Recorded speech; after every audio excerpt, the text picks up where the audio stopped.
Hey, Mike. First time, long time. What's happening? I just had a question about the Mets.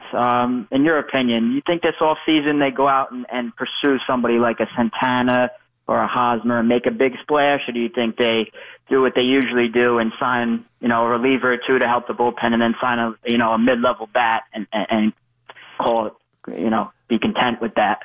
I think that they have to, absolutely have to understand which way the wind's blowing in the city.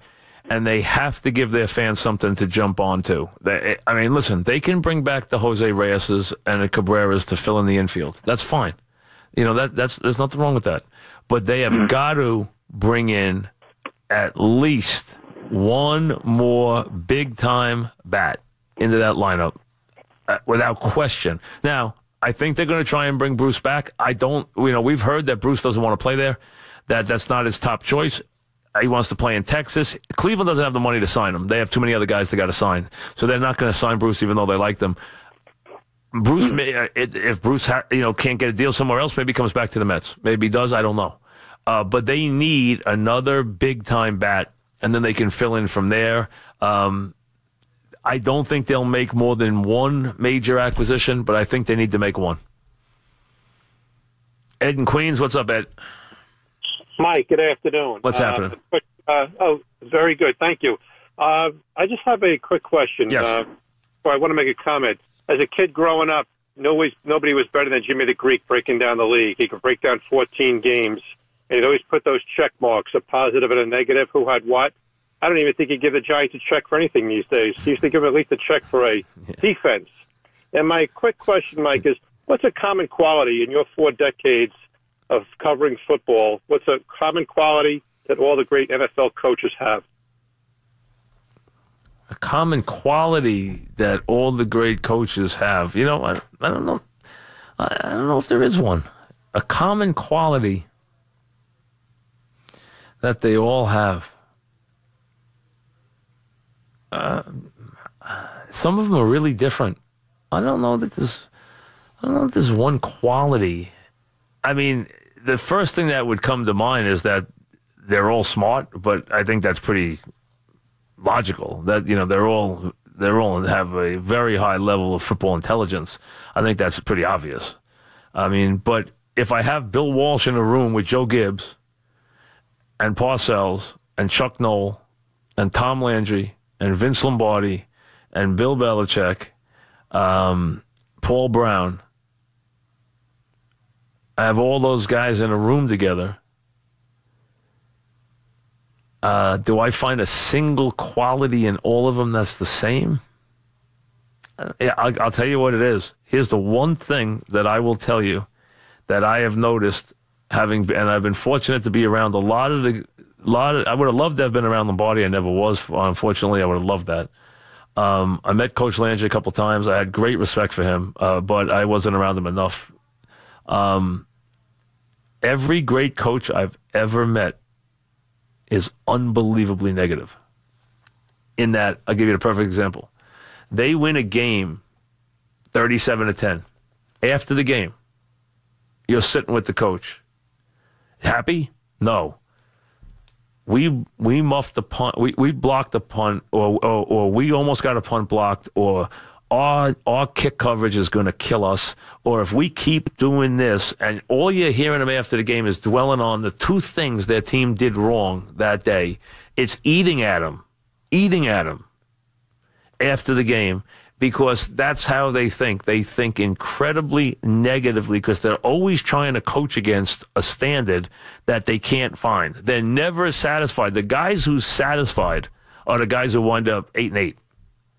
The guys who come out of the game that they win and say, oh, yeah, let's go have a beer, and they're thrilled. I've seen coaches miserable after one-sided wins. Oh, I can't. You don't understand. I mean, if we ever do this again, we're going to get beat. We're going to get beat. And you hear it all the time, just nagging. And they find things to harp on, and they are so unbelievably negative all the time. And I think that because they're coaching against a standard they can't meet. And that's what they strive for, is to coach against that standard. Now, the times that they're the most loving to their team is when their team is like really playing miserably. And I'm talking about teams that have been good and coaches that have been good. When you think they'd be kicking on their team, that's when they turn around and they're not kicking on their team. So they know the difference of when to really be good to their team, when to beat the heck out of their team. I mean, that's the difference. I mean, but not every one of them's strong at the same things. Some of them are great motivators. Like Parcells is the best motivator I've ever seen. He could motivate anybody in any walk of life to do anything. He is an incredible motivator. And he goes on the premise, because I've discussed this with him for many hours. He believes that the human being goes nowhere near his breaking point in terms of physical performance or mental performance, and that you can never push anyone hard enough because you'll never get them to a dangerous level because they never can get there. So there's always more they can give. He was a firm believer in that, whether it was talking about, getting a team ready or practice or just strenuously. He believed you could always push someone farther and push them harder and that kind of stuff. They all also believe in practice. I mean, practice is their laboratory. That they consider practice to be sacrosanct. None of them ever take practice for light. You'll never hear a great coach take practice lightly, ever. Practice is their thing. They believe in. Many of them believed that if they practiced properly, then they could just stand there on game day and their team would perform. Lombardi believed that. John Wooden believed that I shouldn't ever have to call a timeout. Just like, a couple of the great coaches never like to call the first timeout in a game, ever. Like, you sit there and watch a Bob Knight team be down 8-0, 10-0, and unless it gets absolutely out of control, doesn't want to call the first timeout. He wants his team to get out of it. I prepared them to get out of this. So I don't have to call a timeout and tell them what to do. They know what to do. And there are a couple of coaches who would never. Now, some guys, they'll say, all right, I got to do it now. And there's certain games where they might be a little more tenuous with that because they're on the road or in a tough spot. Or so. But for the most part, they want their team to get out of it because they prepared them to be able to make the adjustments themselves. That means I prepared them properly. And I've had guys say to me, whether it was an Ara Parsegian or a John Wooden, if I prepared my team properly, I don't have to do anything on game day. I shouldn't have to. If I have to get my team out of trouble, which often happened, not so much with UCLA because they were just so overpowering, but I mean in regular games, then it's just time to find something, which is like where Belichick comes in. I've seen Belichick come out and get his defense run on or passed on for a touchdown and come out and scrap the defense and come out with a whole new defense the second time and make an enormous adjustment on the fly. That's great coaching. Some guys will do that. Some guys won't do that. So, I mean, I think everybody's different. I really do. But I'd say the negative quality is the one that is the strongest strain I've seen in all those guys, or the ones at least I've been around. They're all incredibly negative. They're never satisfied. It's winning and misery. And then right after winning, it's still misery. I mean, they're never happy. That's the one thing. If you ever talk to the wife of a great coach or someone who's close to a great coach, never happy. Trevor in Fishkill, what's up? Hey, Mike, how's it going? What's happening? A quick question before my sports question. If you could interview anybody from the sports world for your last time, who would that be? Who's still living? Oh, yeah. I mean, between like the 90s and today's, like around there. I'd like to interview Tiger Woods. Did you ever interview him? I've had him on a show one time, but it was really a promotional thing, and it wasn't a real serious interview. Okay. I've met him. I met him once with my wife at a golf tournament with Joey LaCava because I know the caddy. I know Joey very well. And since he's been his caddy, he brought him over to talk to us. But he was very nice. But that was just, for 2 minutes. We sat and talked with him. But I would like to sit down and do a real interview with him. I think that would be, as long as it was a real interview. Right, that'd be interesting. I think that would be fascinating, to be honest with you. Dog recently interviewed Jack Nicklaus.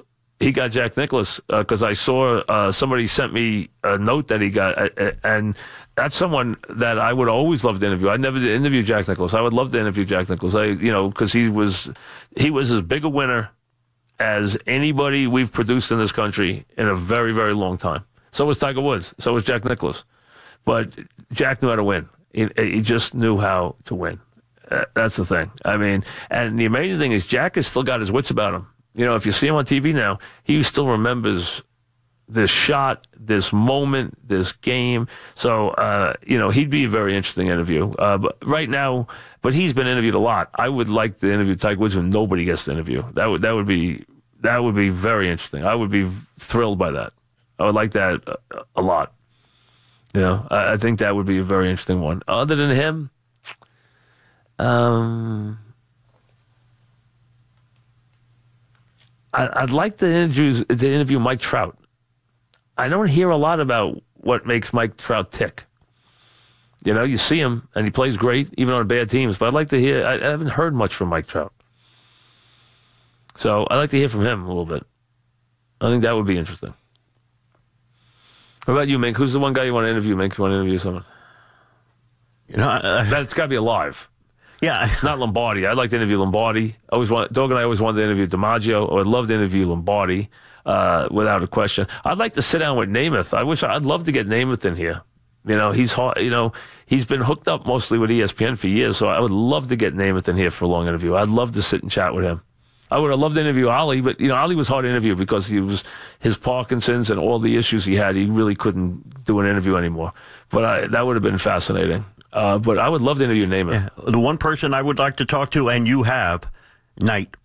Yeah, well, I've done that. I've done that a couple of times. I mean, that I've had a chance to do a couple of times. A couple of times good, and a couple of times once he called me a blank and hung up. A blank and hung up.